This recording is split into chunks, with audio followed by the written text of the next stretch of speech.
네, 여러분 안녕하세요. 오늘 새벽두부터 돈 얘기를 좀 하려고 그래요. 근데 돈인데 특이한 돈인 것 같아요. 여러분 요즘에 비트코인 얘기 다 들어보셨죠? 그런데 뭐 이 가상화폐 대표 주자인데 비트코인의 가격이 엄청나게 뛰고 있어서 전 세계의 관심사가 되고 있는 것 같아요.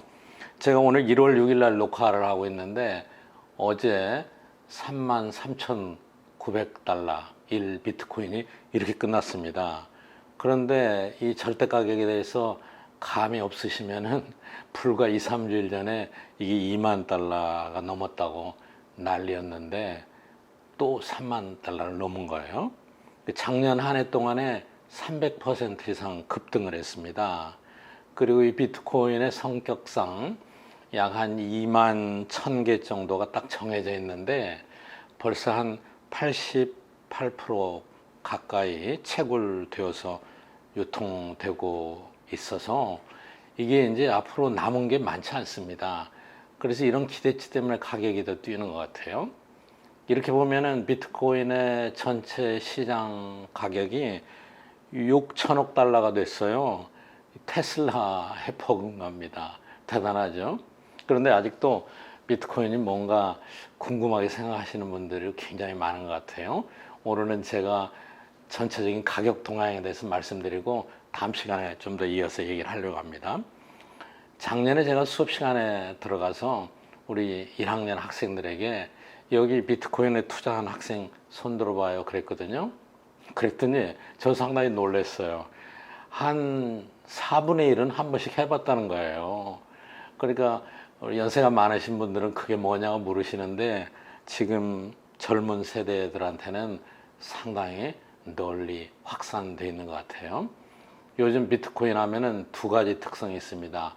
가격이 폭등해서 다들 관심을 갖고 있는데 다른 한편으로는 가격 변동성이 큰 것으로 또 악명이 높죠. 얼마나 가격 변동성이 컸느냐? 2017년에 한때 2만 달러였는데 1년 만에 3,200달러로 폭락을 했습니다. 대단하죠. 이렇게 한번 크게 폭락을 해서 그동안 관심이 없었어요. 그런데 작년 특히 하반기 연말 연초에 올해 연초에 들어서 엄청나게 올라가고 있습니다. 일부에서는 뭐 곧 4만 달러 갈 거라고 하고 있고요. 어떤 전문가인데 전문가는 30만 달러 가고 있다고 하고 또 최근에는 이 전망이 계속해서 더 높아지고 있는 것 같아요. 왜 그럴까요? 여러 가지 이유를 설명할 수 있는데 뭐 한마디로 백가쟁명이에요. 여러 논란들이 많습니다. 그러나 대체적으로 우리가 공통적으로 받아들일 수 있는 것은 코로나 팬데믹 이후에 거의 뭐 달러가 무제한으로 공급되고 있죠. 달러뿐만이 아니죠. 전 세계 통화가 우리나라를 비롯해서 엄청나게 많이 공급되고 있습니다.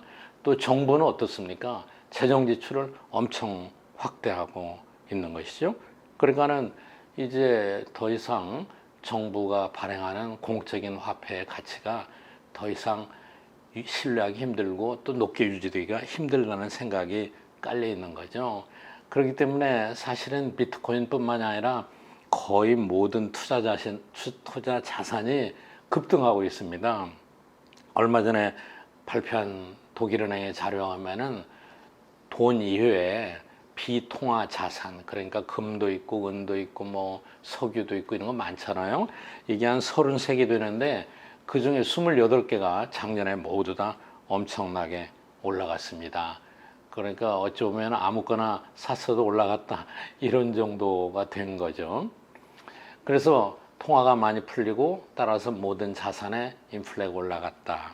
이게 하나의 원인이고 또 하나는 최근 들어서 비트코인 약자로 BTC라고 하는데 비트코인에 대한 국부 펀드, 국가에서 운영하는 펀드, 노르웨이 이런 데서 매입을 했고 또 기관 투자자들이 매입을 했습니다. 또 일부에서는 자산 운용사가 비트코인을 기초로 하는 ETF를 신청을 하고 있어서 이 BTC, 비트코인은 디지털 골드로 귀한 몸이 될지도 모르겠습니다. 이 전반적인 환경을 보면은 많은 전문가들이 생각할 때 2021년에도 상당히 비트코인의 가격이 강세를 보일 거다 이렇게 얘기합니다. 그 이유는 아까 말씀드린 대로 재정과 금융의 양적 확대, 그리고 두 번째는 백신의 보급으로 긍정적인 세계 경제의 전망, 그리고 이에 따라서 세 번째 기업의 재무 여건들이 종전보다 훨씬 호전돼 있다는 것이죠. 그런데 이것 자체도 역시 논란이 있습니다. 첫 번째 우리가 궁금하게 생각하는 것은 2020년도에 아무리 통화가 많이 풀리고 자산에 거품이 낀다 할지라도 어떻게 한 해 동안 3, 4배 동안 3, 4배만큼 그렇게 많이 뛰었느냐, 이거에 대한 명확한 설명을 하기가 참 어려운 것 같아요. 긍정적으로 BTC를 보는 전문가들은 첫 번째 이유로 BTC의 기반이 되고 있는 블록체인 기술에 대한 신뢰가 점차 시장에서 확산되고 있다 이렇게 얘기합니다. 예를 들어서 카네기 멜론 대학에 있는 브라이언 루트리지 교수 같은 분은 2013년에 국제적으로 유명한 상도 받고 자산 평가에 굉장히 저명한 교수인데, 이제 보통 사람들이 미래 기술인 블록체인 또 이것의 결과인 BTC에 대해서 자기도 하나쯤 갖고 싶은 욕망이 보통 사람들한테 널리 확산돼 있다는 것이죠.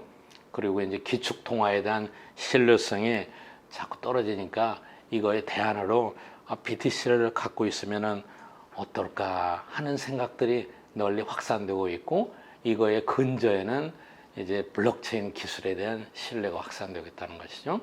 그래서 실제로 대형 국제적인 보험 회사인 매스 뮤추얼에서도 매입을 했고, 지금 미국의 가장 큰 핀테크 기업인 페이팔이나 스퀘어, 흔히 SQ라고 쓰죠. 스퀘어에서도 이 BTC로 결제를 할 수 있게 허용이 돼 있는 거죠. 그러니까 이 투자가 널리 확산되고 있는 것은 사실인 것 같습니다. 또 가장 큰 진보는 베네크라고 유명한 대형 자산운용사가 있습니다. 이 베네크가 앞에 잠깐 말씀드린 대로 미국의 증권관리위원회에다가 BTC를 기반으로 하는 ETF를 신청을 했습니다. 근데 ETF는 제가 여러 차례 설명을 드렸죠. 만약에 이제 BTC ETF가 나오면은 여러분이나 저나 아주 쉽게 살 수가 있습니다. 아주 작은 규모로도. 그렇게 되면은 어떻게 되겠어요? 당연히 수요가 늘어나죠.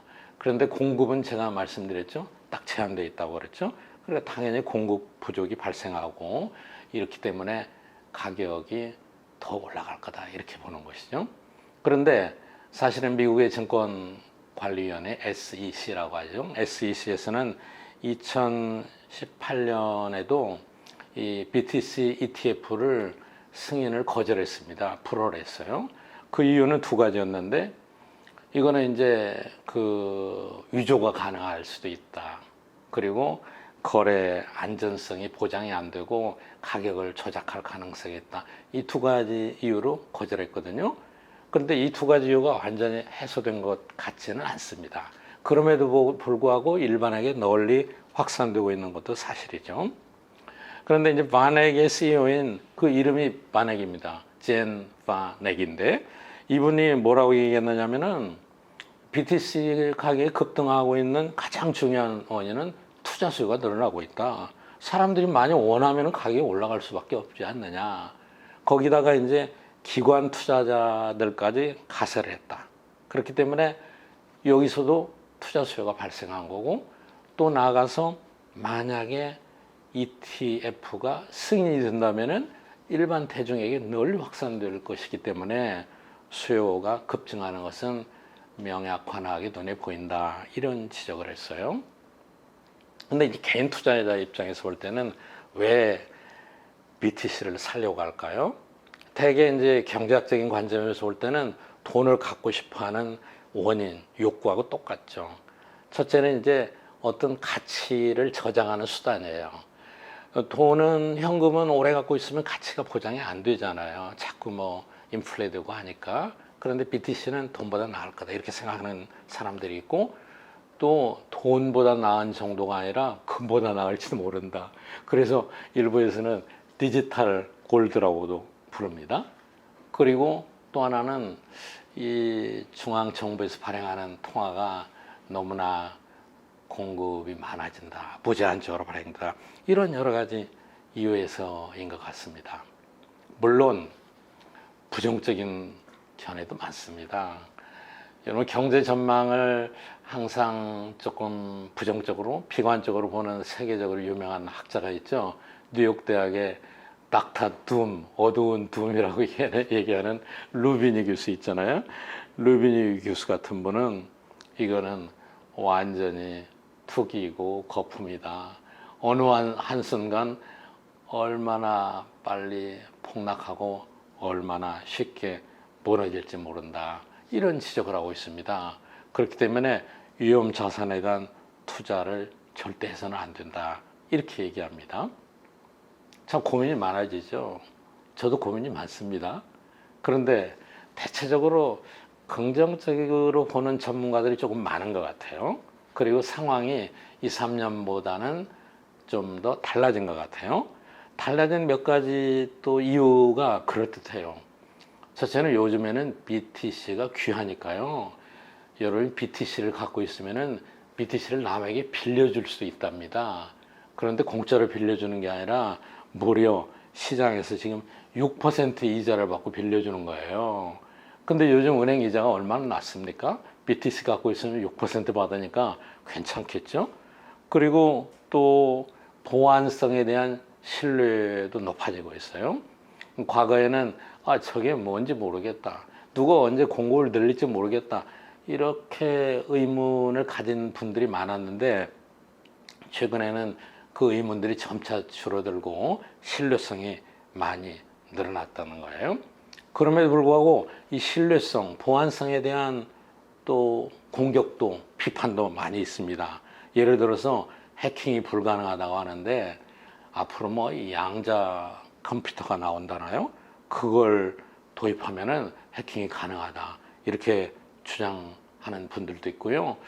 또 이게 공급이 제한되어 있다고 하지만 어떤 순간에 어떤 요인에 의해서 공급이 늘어날지 누가 아느냐, 이렇게 얘기하는 분들도 있습니다. 자, 이제 결론을 낼 때가 된 것 같아요. 여러 가지 결합해 보면은 불확실성이 큰 투기성 자산인 것은 확실합니다. 그리고 예를 들어서 각국의 중앙은행이 있죠. FRB가 있죠. 이런 데서 이제 규제를 하기 시작하면은 어떻게 될지 모르겠어요. 금값도 엄청 올라갈 때 규제를 하니까 떨어지기 시작했거든요. 규제 방법은 여러 가지가 있습니다. 그러니까 불확실성이 함께하는 투기성이 높은 자산이다. 여러분 어떻게 하시겠어요? 투자를 하시려면은 아주 조심스럽게 극히 일부만 하세요. 혹시 폭락해도 별로 큰 가정에 영향이 없을 정도로 조금만 하시라고 말씀드리고 싶으네요. 얼마 전에 야후 파이낸스의 전문가는 1, 2%만 하고 5년만 기다려봐라, 그런 얘기를 했어요. 여러분, BTC, 비트코인에 대해서 신중하게 한번 생각해 보시죠. 감사합니다.